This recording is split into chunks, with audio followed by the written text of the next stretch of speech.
하나님의 평화가 여러분과 함께하기를 주의 이름으로 축복합니다. 대림절 셋째 주일, 이제는 혼자가 아니야 라는 제목으로 하나님의 말씀을 전하도록 하겠습니다. 우리 앞뒤 좌우로 안녕하세요, 반갑습니다. 인사 나누시겠습니다.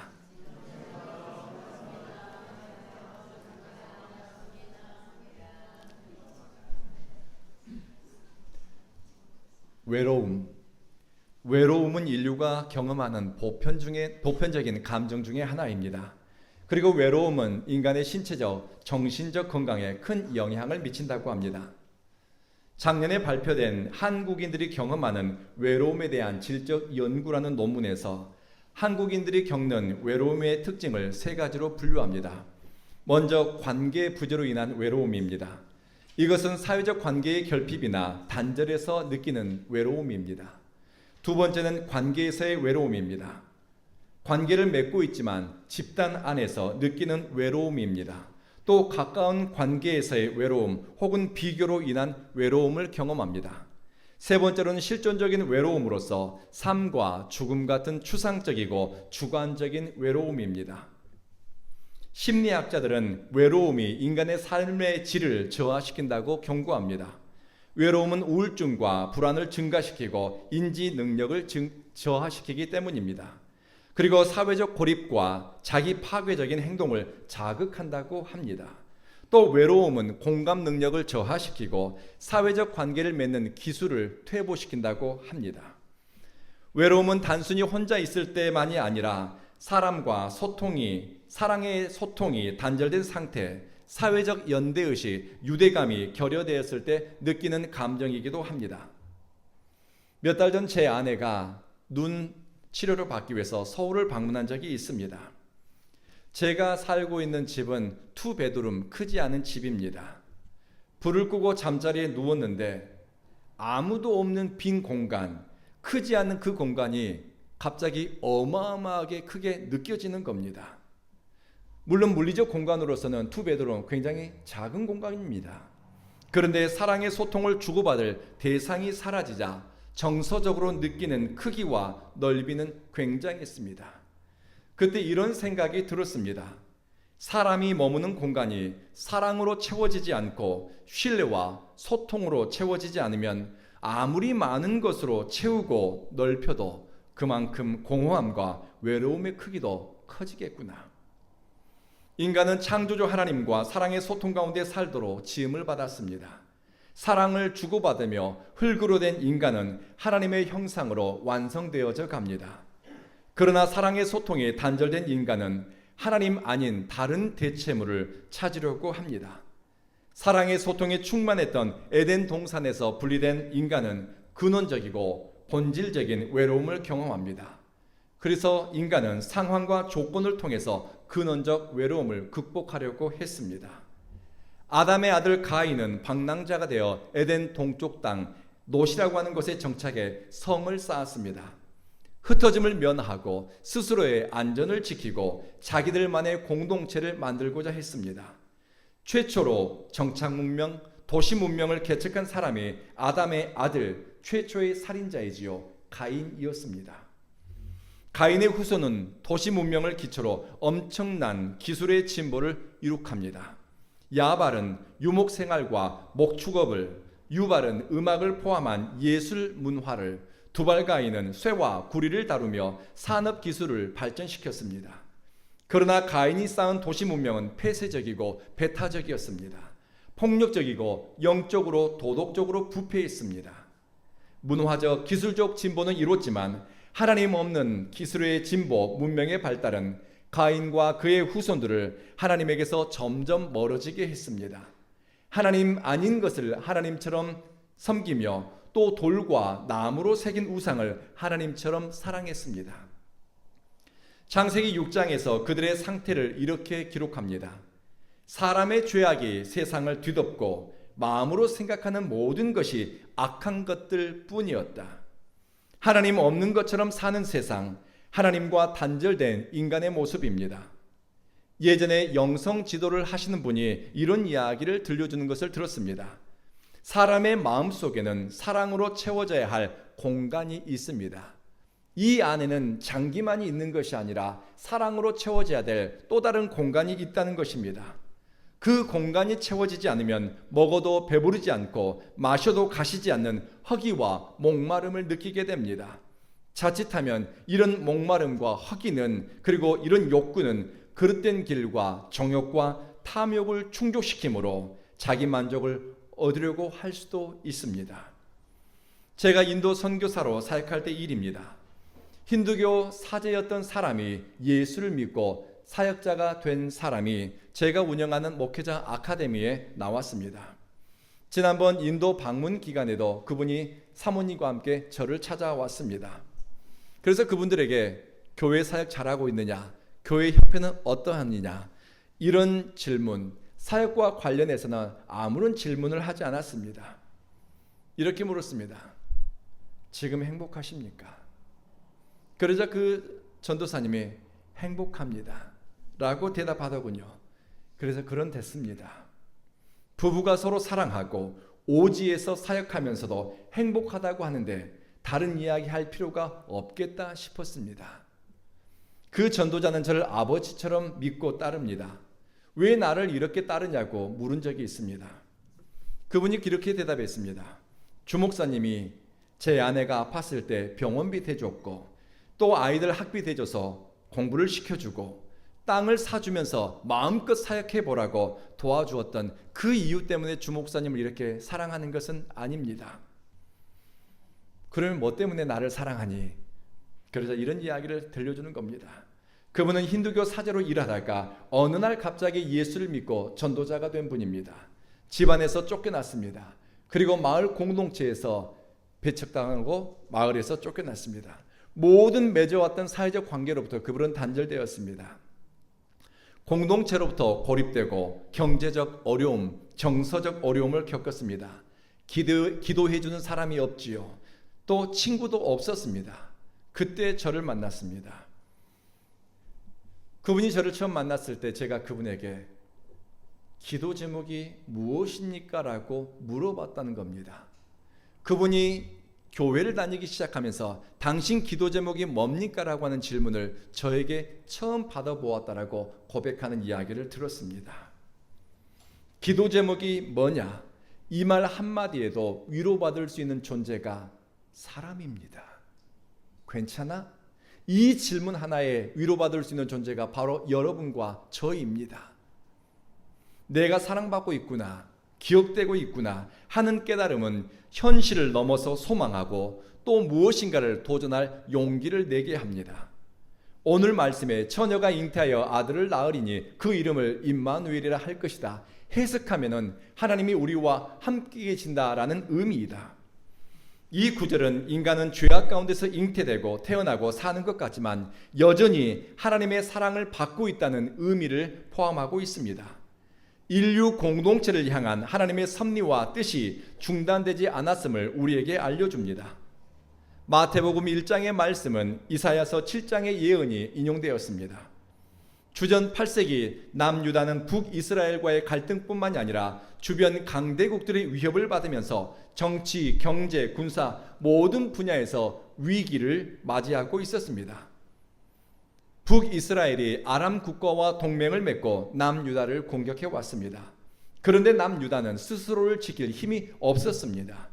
등 비빌 언덕이 없으니 사회 전반적인 분위기가 패배의식 그리고 두려움에 사로잡혀 있었습니다. 희망이 보이지를 않았습니다. 언제 망할지, 국가가 언제 무너질지 모르는 상황에서 세기말적 의식이 사람들에게 팽배하니 도덕적으로 영적으로 사람들은 흔들렸습니다. 그때 하나님은 이사야 선지자를 통해서 말씀하셨습니다. 북이스라엘과 아람 군대가 동맹을 맺고 너희를 공격했다면 너희는 하나님과 동맹을 맺어야 하는데 왜 두려움에 사로잡혀서 흔들리고 있느냐? 세상 국가들이 연합을 하고 힘을 모았다라면 너희는 하나님과 손을 잡아야 되는데 왜 하나님과 동맹을 맺고 하나님 손 잡을 생각은 하지 않고 두려워하고 주눅들고 회피할 길만 찾고 있느냐는 의미입니다. 문제가 너무 크고 자기 능력으로 감당할 방법이 없으면 사람은 흔들립니다. 영적 균형을 잃어버린 사람에게 가장 위험한 것은 하나님을 의지하고 엎드려야 할 때 하나님을 망각하는 것입니다. 회피하고 외면하고 도망갈 궁리를 합니다. 하나님과 동행하는 능력, 임마누엘의 신앙을 버리면 문제에 사로잡히고 갈팡질팡하게 됩니다. 이때 하나님이 이사야를 통해 말씀하셨습니다. 솟아날 구멍이 보이지 않고 자기 편이 되어주는 국가가 없는 남유다에게 하신 말씀이 처녀가 잉태하여 아들을 낳을 것이다. 그 이름은 임마누엘이다. 한 아이의 탄생에 관한 예언입니다. 이 예언은 현실적 어려움에 직면한 남유다에게 주셨던 말씀이면서 모든 인류 공동체에게 주신 메시아 탄생에 관한 약속입니다. 넘치는 죄악으로 하나님이 우리를 포기한 줄 알았는데 하나님의 마음과 시선이 아직도 우리를 향하고 있다는 것입니다. 망가지고 무너지고 다시는 하나님 앞에 나아가는 좋은 날 보는 것을 소망하지 않았는데 하나님이 우리를 찾아서 우리 곁으로 오시겠다는 주님의 의지를 드러낸 것입니다. 범죄한 인류, 소망 없는 인간, 죄와 사망의 그늘 아래 있는 인생을 하나님은 홀로 버려두지 않겠다는 것입니다. 우리의 소망은 하나님의 뜻과 의지에서 나오는 줄로 믿습니다. 하나님의 약속으로부터 나온 소망은 상황과 조건에 따라 흔들리지 않습니다. 금이 가고 상처 많은 피조물, 흔들리는 공동체와 무너진 역사의 희망은 어제나 오늘이나 하나님께 있습니다. 남유다의 여호사밧 왕이 아람 군대와 전쟁을 치를 때의 일입니다. 하나님은 역대하 20장에서 이렇게 말씀하십니다. 두려워하지 말아라. 놀라지 말아라. 너는 그들을 맞서 싸워라. 여호와가 너희와 함께 하신다. 하나님과 동행함을 신뢰하는 개인과 공동체는 상황과 조건이 불리하고 나보다 강한 문제와 대적들 앞에서 숨을 궁리하기보다는 맞서 나가기 위해 뜻을 세웁니다. 여호수아가 모세의 뒤를 이어서 이스라엘 공동체를 인도할 때 하나님이 주셨던 첫 번째 약속의 말씀은 내가 너와 함께 하겠다라는 말씀이었습니다. 하나님과 함께 하신다는 말씀은 여호수아를 앞으로 나아가도록 하는 동기가 되었고 힘의 근원이 되었습니다. 그래서 눈앞에 요단강을 만날 때 나보다 강한 대적을 만났을 때 회피할 길을 찾기보다는 하나님께 묻고 하나님의 뜻을 살폈습니다. 하나님이 내게 뭐라고 말씀하시는가 하나님의 음성을 귀담아 듣기 위해서 마음을 하나님께로 모았습니다. 하나님과 막힘없는 사랑의 소통이 일어나는 사람에게는 하나님의 뜻이 전해지고 하나님의 의지가 그의 삶을 움직여가도록 돕는 줄로 믿습니다. 하나님과 동행은 사랑의 소통, 막힘없는 소통이 일어나게 합니다. 정우향 교수라는 분이 소통의 외로움이라고 하는 책을 썼습니다. 지금은 절판된 걸로 알고 있는데요. 이 소통의 외로움이라고 하는 책에서 이런 이야기를 합니다.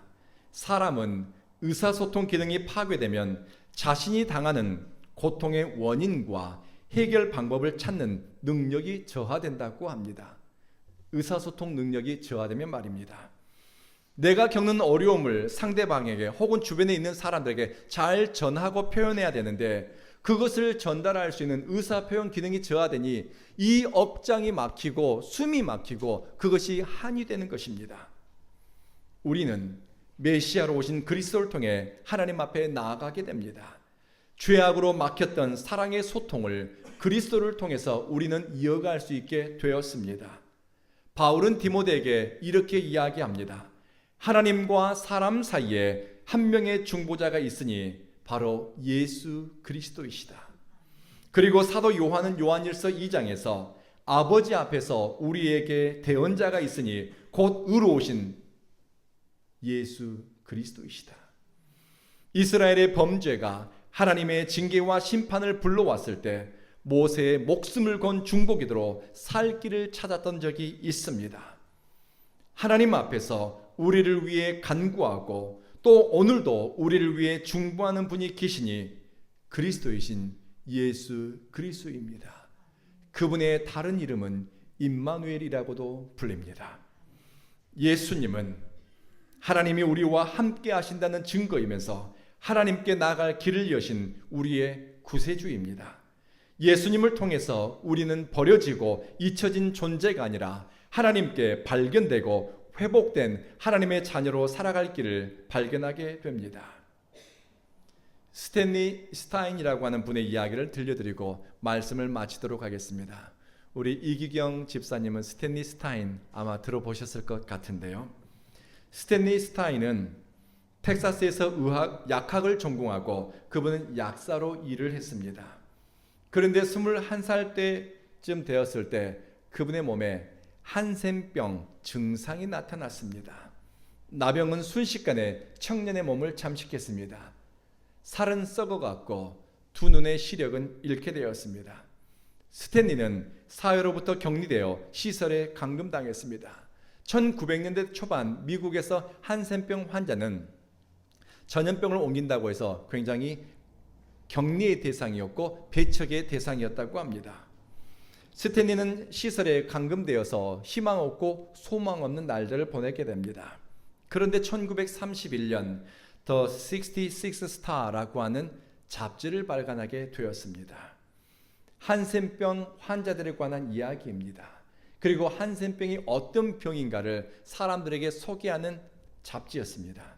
많은 나병을 앓고 있는 사람들은 이 소식지를 읽으면서 희망을 발견했고 스탠리는 한센병에 대한 계몽운동을 펴나갔습니다. 스탠리는 자신의 저서 이제는 외롭지 않다라는 책에서 한센병으로 자신의 몸은 썩어가고 그리고 시력은 잃었지만 자신이 늘 생명으로 충만할 수 있었던 비결에 대해서 언급한 적이 있습니다. 몸의 일부가 썩어가고 시력을 잃었을 때 그는 자신에게 남은 것이 하나도 없다라고 여겨져 자살을 결심했다고 합니다. 희망이 보이질 않습니다. 다시 나을 것이라고 하는 희망, 잃어버린 시각을 되찾을 것이라고 하는 희망, 살이 썩어가는데 다시 내 몸이 예전같이 돌아갈 것이라고 하는 소망이 보이지 않으니 내게 남은 것은 아무것도 없습니다. 썩어가는 몸뚱이 뿐입니다. 차라리 죽자. 그런데 우연한 기회에 어떤 목사님의 설교를 듣게 되었습니다. 그 설교 말씀에 그분은 크게 감동을 받습니다. 그러면서 이런 마음이 들어왔다고 합니다. 그래, 아직 내게는 온전한 것이 하나 있구나. 그것은 정신이구나. 이 정신으로 글을 써서 책을 펴내자. 뜻이 들어오고 그 의지가 마음을 움직였습니다. 그래서 잡지를 창간해서 한센병 환자가 겪는 차별을 알리고 또 그 잡지를 통해서 예수 그리스도의 복음을 전하기 시작했습니다. 스탠리는 자신은 행복하고 만족스럽게 살았다면서 자신이 경험한 행복의 비결을 사람들에게 들려주었습니다. 나는 내게 없는 것, 잃어버린 것에 대해 슬퍼하지 않습니다. 대신 내게 아직 남아있는 것을 최대한 활용해 무언가를 이루어가고 있다는 것이 너무 행복합니다. 아무나 이 고백할 수 있는 것은 아닙니다. 예수 그리스도와 연합된 자, 육신의 생명은 죽어가는 것 같으나 몸의 영혼의 생명은 그리스도 안에서 살아나고 그리고 이 땅에서의 눈에 보이는 것을 소망으로 삼지 않고 내게 다가오는 하나님 나라를 소망으로 품는 사람이 할 수 있는 고백입니다. 공동체로부터 단절되고 사랑의 소통이 막힐 때 인간의 심령은 황폐해집니다. 사람은 카톡이든 문자든 심지어 악플을 달면서도 사랑의 연대, 소통의 이어짐을 열망하고 있습니다. 너무 사랑받고 싶으니까요. 너무 외로우니까요. 하나님의 형상으로 지음받은 인간이 듣고 또 들려와야 할 음성은 내가 너와 함께한다고 하는 하나님의 말씀입니다. 이 말씀이 들려오면 나는 여전히 사랑받을 만한 존재이고 사랑받고 있다는 확신이 여러분 속에서 자라가게 될 것입니다. 이 음성이 들려오고 내가 너와 함께하고 있다고 하는 이 말씀이 깨달아지면 살아갈 용기가 생깁니다. 그리고 되는 대로 사는 것이 아니라 뜻을 세우고 살아가게 될 것입니다. 바울은 사랑하는 사람들에게 글을 써보낼 때 항상 이렇게 글을 시작합니다. 평강의 하나님이 너희와 함께 하시리라. 그리고 글을 마칠 때 이렇게 마무리합니다. 평강의 하나님이 여러분과 함께 하기를 원합니다. 대림절 기간 메시아로 오신 예수님을 기다리며 우리는 하나님이 우리와 함께 계심을 믿습니다. 사랑하는 성도 여러분, 주님이 여러분과 함께 계십니다. 임마누엘. 기도하겠습니다.